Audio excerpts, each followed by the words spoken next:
There are so many unanswered questions for international students, especially when you ask them, what next after graduation? So many people have been asking, what do I do?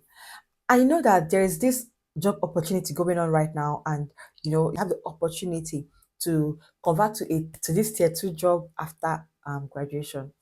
But then there are so many people that are on their way to graduate, and so many people have graduated, but they have not gotten this job yet. And these people are like, what next for me? How do I go about this, my plan? Maybe I did not plan well. Oh. What do I do? Now in this video, you guys, I'm going to tell you guys or give you guys an idea or my opinion on what next after your graduation. Now watch to the end of this video and let's talk about this. Hey guys, welcome back to my channel. My name is Chinemerem. If it's your first time on my channel, hi, you are most welcome. Please do well to like this video, share and subscribe to my channel. And if you are a returning subscriber, you are more than amazing. Thank you for coming back today. And when I mean graduation, I mean you've cleared all your papers. I don't mean you have some carryovers or you have some courses to write. No, this is for those that have cleared or about to clear their papers and they've started asking, what do I do? Where do I go from here? I know a lady who is currently hunting badly for tier 2 job because she's done with her program. She has only 4 months left on her visa, but she doesn't want to do post-study work visa. She wants to get the job, so she don't have to pay all those money for post-study work visa. Now she's been hunting for jobs and she's been asking, what do I do and where do I go from here? Now, after graduation or just shortly before graduation, the next thing is to get a job. Now, getting a job means you convert from tier 4 to tier 2.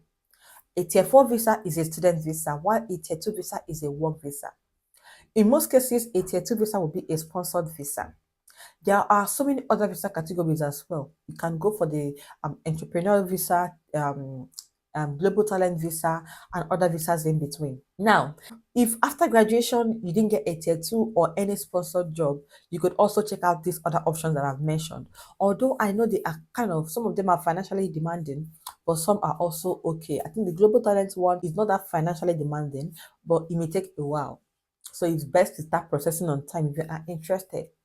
And also, it may not take that too much time. It may just be different for you. So you can take that out. It's first of all, the first thing you should do is to check out for a job. If you get a job, you don't get a tier 2 visa or a sponsored visa, which means you can start working in the country.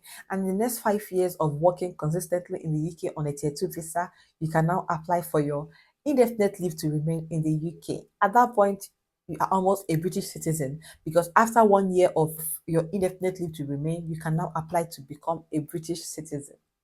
Now that's the part of the first thing, the foremost thing to do.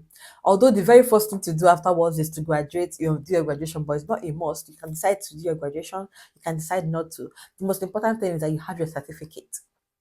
Now, if you have tried for a job and you've not gotten a job, you've been hunting and you've not gotten a job yet, and you've graduated, of course, you don't have enough time. I would advise you to go for a post-study work visa. At least for masters and undergraduate, you have 2 years. For your post-study work visa, you can work as much as you want. And for PhD, you have 3 years. You can work as much as you want for these 3 years. And it will give you time to think about your next move. Now, you also be careful when applying for your post-study work visa. You don't want any refusals at all. But if you do things correctly, of course, you won't be refused. Now, if you've gotten a post-study work visa, the next thing to do again is to start hunting for jobs. At this point, you now backfire. I mean, you will hunt like your life depends on it. Of course, your stay depends on that. So if after the 2 years you don't get a job, a sponsored job, you may have to go back to your country. That's why these 2 years you'll be working, but you have to search intensely for a sponsored job. At the moment, you can be doing an unsponsored job. You get what I mean, like a normal job that is not sponsored. You can be doing that, working back to back is fine. But while you are on that, you should also be thinking about how you get a sponsored job. And at this point, you don't want to wait until the end of your 2 years before you start making other plans. Let's say you've been hunting for a job, you should also have plan B. Yes, you should always have a plan B. It is very, very important. You know that most jobs in this country will need you to upskill yourself. There are so many fields you can upskill yourself. Project management, you can upskill yourself in computer science or in any computing field and other fields at all, depending on your course of choice. If you want to upskill yourself in the field of robotics, you can contact Dr. Uchenna of Premier Academy Consult. Now, Dr. Uchenna would train you on robotics and the fields related to robotics. And you know, sometimes these fields will just only need you to be certified and they would employ you. And if you're lucky, you could get a tier two job. So I would advise you, if you're looking to upskill yourself in the field of robotics or related fields, you can contact Dr. Uchenna or contact Premier Academy Consult and they will help you right away.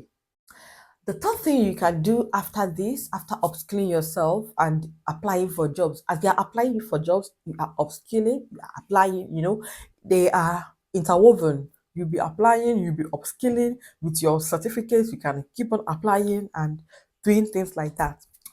After that, the third thing you should do after graduation is to check out other countries. To be honest, your destiny is not tied to the UK.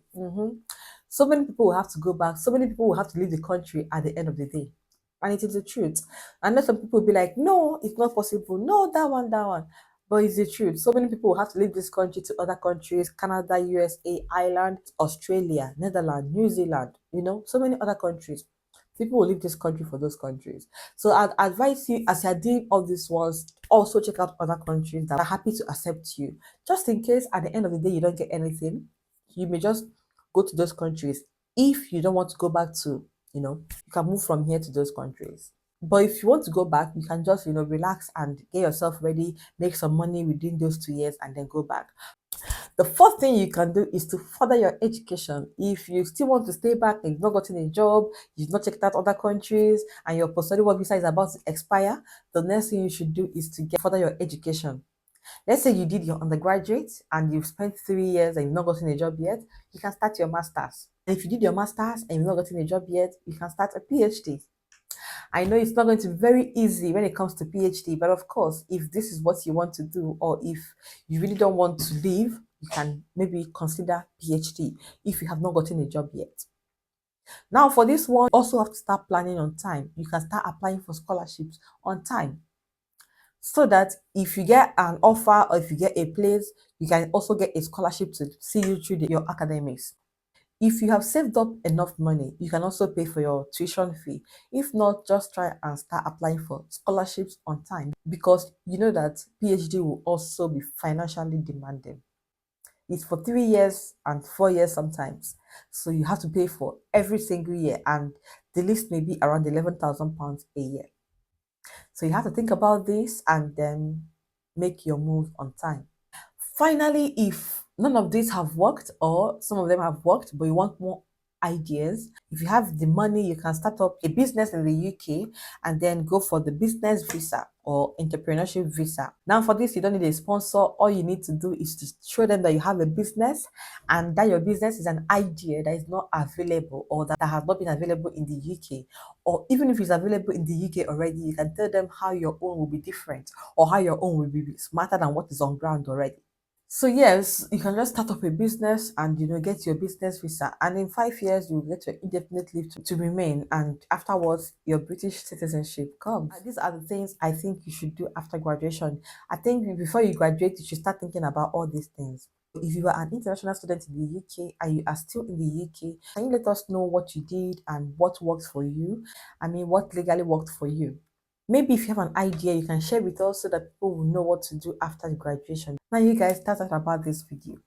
The main point is that you should start planning on time. Your plan doesn't start when your program stops.